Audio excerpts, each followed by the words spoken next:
আচ্ছা ভাবি, শুনলাম আপনি নাকি আপনার হাজবেন্ডের মাইরে ফেলাইছেন। মারবো না তাই চুম্মা দেবো? শালা আমার এক ফোঁটাও ভালোবাসতো না। এক মিনিট, তা আপনি কি করে বুঝলেন যে আপনার এসে ভালোবাসে নাই? আরে ভাই, বিয়ের পরে এ পর্যন্ত যতবার হাতে মেহেন্দি লাগাইছি একবারও লাল হয় না।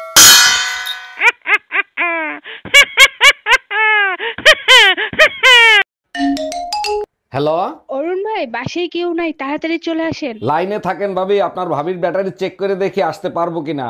এই শুনছো, আমি একটু বাইরে যাব। চুপচাপ ঘরে বসে থাক, তা নাহলে ঠ্যাং ব্যাঙ্গা হাতে ধরাই দিব। না ভাবি, আসতে পারবো না, আপনার ভাবির 70% চার্জ আছে। 70% এই অবস্থা, আর 100% হলে কি করে? বাপ মা তুইলে গালি দেয় ভাবি। এই কি হয়েছে তোমার? আবার মাথা ব্যথা শুরু হয়েছে? রাতে ঠিক মতো ঘুমাইতে পারি নাই, তাই মাথা ব্যথা করতেছে। তোমারে কতবার বলছি টেনশন নিয়ে ঘুমাবো না, কথা শোনো। আরে বাবা, টেনশন ছাড়া ঘুমাইতে তো চাই, কিন্তু তুমি তো বাপের বাড়ি যাও না। এই কি বললা? আমি তোমার টেনশন?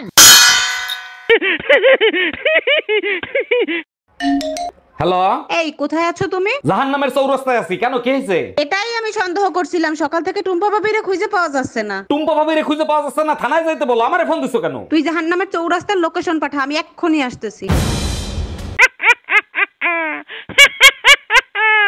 আচ্ছা, বিয়ে করার আগে তুমি কখনো বিয়ে করার স্বপ্ন দেখছিলা? অবশ্যই দেখছি, তাও আবার ভোর রাতের স্বপ্ন। তার জন্য তো তোমার মতো বউ পাইছি। বলো কি, তাই নাকি? তা কি স্বপ্ন দেখছিলা? রাসেল ভাইপার গলায় পেঁচায়া সবল মারতিছে।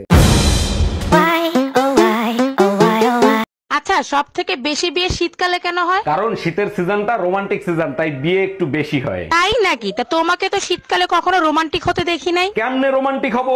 পুরো শীতে একদিনও গোসল করস? তোর গায়ের গন্ধে মরা মানুষ উঠতে দৌড়। এই কি হয়েছে, কান্তিছো কেন? আমার প্রিয় বান্ধবীর হাজবেন্ড মারা গেছে, আরে বিধবার বেশে দেখতে খুব কষ্ট হচ্ছে। তোমার কষ্ট আমি সহ্য করতে পারি না। তুমি চাইলে তোমার বিধবা বান্ধবীকে আমি বিয়ে করতে পারি। তুমি এমন কোনো কাজ করো না যাতে আমি বিধবা হই।